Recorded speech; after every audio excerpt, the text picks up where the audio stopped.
Novi predsednik Sirije zdaj odkrito pravi, da Damask želi varnostni sporazum z Izraelom in da bi to lahko sčasoma pripeljalo do širšega miru. V intervjuju za Al Jazeera Ahmad al-Shara pravi, da Sirija ne išče novega spopada, vendar hkrati jasno potegne mejo. Damask ne bo upustil svojih zahtev do Golanske planote. Za več o tem se nam zdaj pridružuje Omar al-Mukhtar, sirski novinar in filmski ustvarjalec.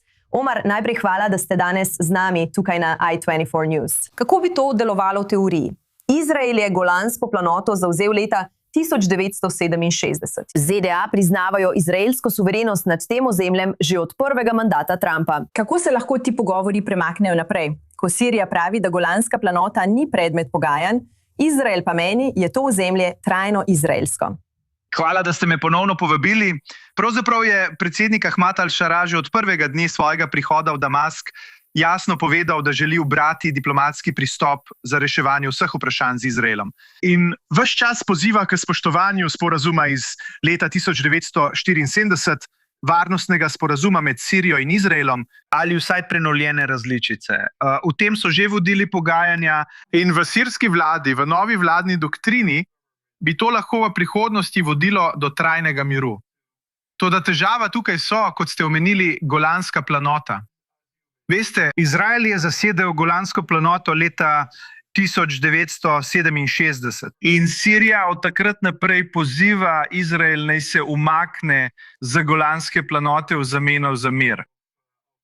Težava tukaj je, da nobena vlada v Siriji ne more odstopati nobenega sirskega ozemlja na tej podlagi, da bi sklenila mir z Izraelom ali kaj podobnega. Zato je treba to vprašanje rešiti, ker je to tukaj glavni problem. To je bistveno vprašanje, Golanska planota. Zato sta Sirija in Izrael v vojni že od leta 1967 zaradi tega.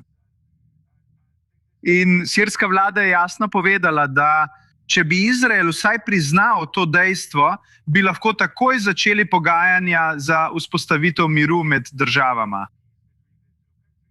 Mimogrede, mir je neizogiben. In status quo brez vojne in brez miru med Sirijo in Izraelom ne more trajati večno. In prej ali slej bosta morali ti dve državi sesti skupaj, obravnavati vsa ta vprašanja in doseči skupno rešitev, kjer bodo vsi zadovoljni glede varnosti in zaščite Izraela ter pravic Sirije do Golanske planote. Za koga mislite, da je to sporočilo namenjeno? Ali s tem intervjujem za Al Jazeera predsednik al-Shara nagovarja domače sirijsko občinstvo, nagovarja Izraelce ali nagovarja Washington, ki si prizadeva za ta varnostni sporazum? Ne, mislim, da je ves čas pošiljal sporočila Izraelu. Mislim, kar zadeva sirsko ljudstvo, ve, da je javno mnenje znotraj Sirije je precej pripravljeno na takšno potezo, da bi imeli mir z Izraelom. Siti smo in naveličani vojn. Nihče noče vojne.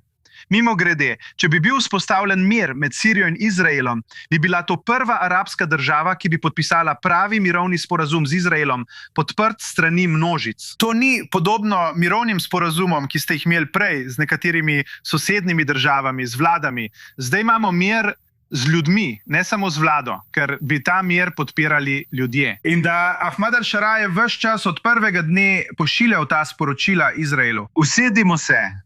Če imate kakršnekoli varnostne pomisleke, smo pripravljeni poslušati. V zadnjih nekaj mesecih sem med obiskom v Damasku govoril z nekaterimi sirskimi uradniki.